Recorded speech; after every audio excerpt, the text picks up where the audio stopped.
আর করেন না বৈষম্য। আমাকে যখন আমি এবং আমাদের জুনায়েদ আল হাবিব, মুফতি মনির কাসেমি, আমরা তিনজনকে পল্টন থানায় রিমান্ডে নিয়ে আসলো। রিমান্ড শেষ করার পরে যখন আমাদেরকে কোর্টে নিয়ে যাচ্ছিল, তখন ওসি সাহেব ছিলেন জনাব আবু বকর সাহেব। তা আবু বকর সাহেব বললেন যে ওনাদেরকে হাত করে পরানো লাগবে না, হাত করে পরানো ছাড়াই ওনাদেরকে গাড়িতে উঠে নিয়ে যাও। যে এসআই আসছিল, সে এসআই সেখানে সে বলতেছিল যে আমি কোনো অবস্থাতেই ওনাদেরকে হাত করা ছাড়া নিতে পারবো না। আমাদেরকে বাধ্য হয়ে তখন হাত করার পরে কোর্টে নেওয়া হলো।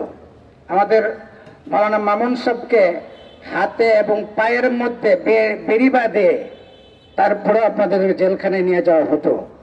তো এখন যারা জেলে আছে, ইনুমিনু যারা আছে, এদেরকে আপনার হাতের মধ্যেও কিছু নাই কেন? এটা কি আপনারা দেখেন না? আপনাদের কি চোখ নাই? চোখ কোথায় গেছে? কেন কেন এইগুলো হবে কেন? আমরা কি দেশে আসছি নাকি? এই দেশে আমরা কি এই দেশে গজ্জাবে নাকি? ওরা ওই দেশের সন্তান, আমরা ওই দেশের সন্তান। আর যারা ছাত্ররা যারা আন্দোলন করেছেন তাদের দৃষ্টি আকর্ষণ করব, আপনাদের মধ্যেও অনেক বৈষম্য দেখা যাচ্ছে। এগুলাকে ছেড়ে দেন, এগুলো ছেড়ে দেন। আন্দোলন আপনারাও করেছেন, আমরাও করেছি। গুলি আপনারাও খেয়েছেন, আমরাও খেয়েছি। রক্ত আপনারাও দিয়েছেন, আমরাও দিয়েছি। জেল আপনারাও খেটেছেন, আমরাও জেল খেটেছি। সুতরাং আপনাদের অবস্থান একরকম, আমাদের অবস্থান আরেক রকম, সেটা হতে পারে না।